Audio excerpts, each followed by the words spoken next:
Welcome to part 3 of the analysis, where we are taking a look at the strategies used by Federer and Nadal during the 2017 Australian Open final.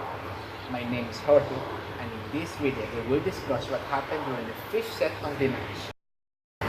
But before we start, let's remember how both of them arrived to this set. Federer won the first set by playing very solidly. He was very aggressive on the return of serve. He played close to the baseline and he served great. Because of this, Nadal decided to make some adaptations on the return of serve, which allowed him to break Federer's serve twice and take the second set. During the third set, Federer took control of the match once again by changing the distribution of serve, returning inside the baseline and pushing Nadal back. Nadal then bounced back in the fourth set by using the body serve more often and forcing himself to play closer to the baseline. Of course, if you want a more in-detail analysis, I suggest you watch part 1 and part 2 of this series. I'll leave a link on the video description below. Now we get into the fifth set, with Nadal having the momentum. The start of this set had a lot of resemblance with the fourth set.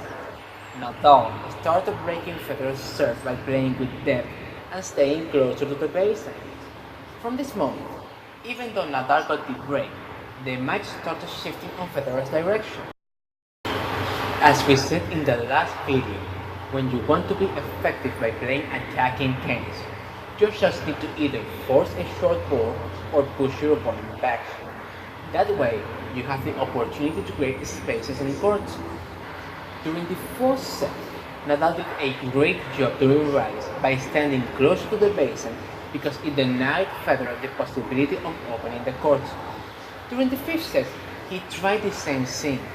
In fact, if we compare Nadal's court position between the fourth and fifth set, we will see that Nadal kept playing closer to the baseline. What changed during the fifth set is that even though most of Federer's shots didn't push Nadal back, they did force a short ball. If my numbers are correct, during the fifth set, Federer forced a short ball on 12 balls, 5 by attacking the backhand,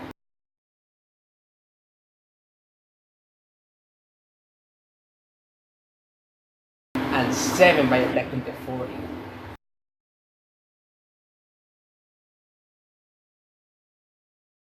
In my opinion, this was the biggest difference between the fourth and fifth sets.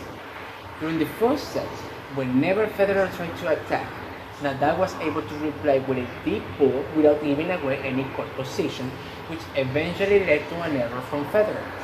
However, during the fifth set, Federer kept attacking without making any errors, and eventually forced a short ball that allowed him to take control of the point.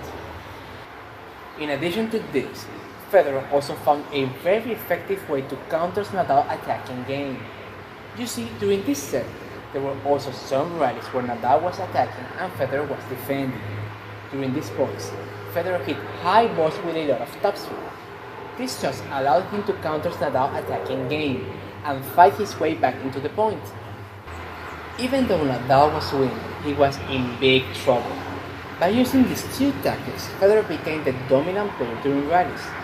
By using these two tactics, he got the opportunity to apply constant pressure on each of Nadal's service games. In spite of this, Nadal was able to extend his lead to 3-1 thanks to a brilliant use of his serve. During this set, Nadal had an 85% of first serves in.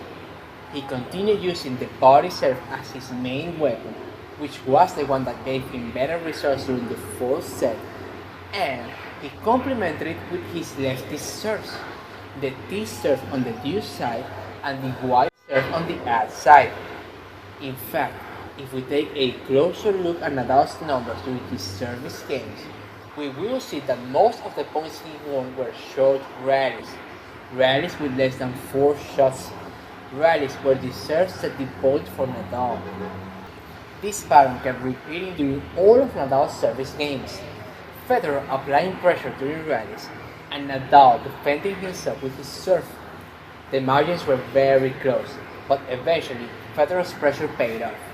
He broke Nadal's serve twice and got the opportunity to serve for the match.